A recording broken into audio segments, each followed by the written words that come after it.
लड़कियों के स्कूल में आने वाली नई टीचर इंतहाई खूबसूरत और तालीमी तौर पर भी मजबूत थी, लेकिन अभी तक इसने शादी नहीं की थी। तमाम लड़कियां इसके इर्द गिर्द जमा हो गईं और मजाक करने लगीं कि मैडम आपने अभी तक शादी क्यों नहीं की। मैडम ने दास्तान कुछ यूं शुरू की कि एक औरत की 5 बेटियां थीं। शौहर ने इसको धमकी दी कि अगर इस बार भी बेटी पैदा हुई तो उसको बाहर किसी सड़क या चौक पर फेंकाऊंगा। खुदा की मर्जी, छठी बार भी बेटी ही पैदा हुई। शौहर ने बेटी को उठाया और रात के अंधेरे में शहर के बीचों बीच चौक पर रखाया। माँ पूरी रात इस नन्ही सी जान के लिए दुआ करती रही और अपनी बेटी को खुदा के सुपुर्द कर दिया। दूसरे दिन सुबह जब वालिद चौक से गुजरा तो देखा कि बच्ची को कोई नहीं लेकर गया। वालिद ने बच्ची को उठाया और वापस घर ले आया। वालिद रोज यही काम करता, वो बेटी को बाहर रखाता। जब कोई लेकर नहीं जाता तो मजबूरन वापस उठा लाता।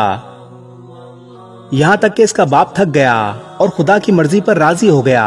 फिर खुदा ने कुछ ऐसा किया कि 1 साल बाद उसके यहाँ बेटा पैदा हुआ। लेकिन चंद दिन बाद बेटियों में से एक की मौत हो गई। यहाँ तक कि उसके 5 बेटे हुए, लेकिन हर बार इसकी बेटियों में से एक इस दुनिया से चली जाती।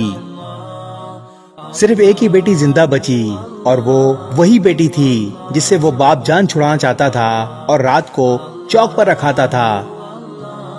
माँ भी इस दुनिया से चली गई। उधर 5 बेटे और एक बेटी सब बड़े हो गए।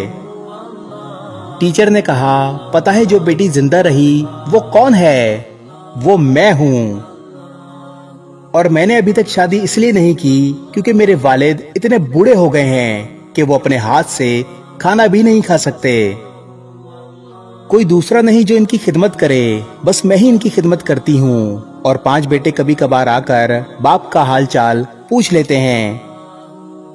वालिद हमेशा रो रो कर मुझे कहा करते हैं, मेरी प्यारी बेटी, जो कुछ मैंने बचपन में तेरे साथ किया इसके लिए मुझे माफ कर देना।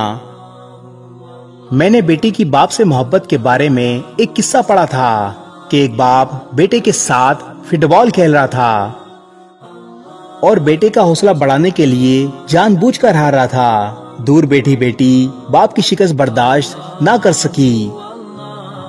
वो दौड़ते हुए अपने बाप के पास आई और लिपट कर रोते हुए कहने लगी, बाबा आप मेरे साथ खेलें ताकि मैं आपकी जीत के लिए हार सकूं। सच ही कहा जाता है, बेटी बाप के लिए रहमत होती है। इस वीडियो को शेयर जरूर करें। हो सकता है आपके एक शेयर से ये बात किसी के दिल में उतर जाए।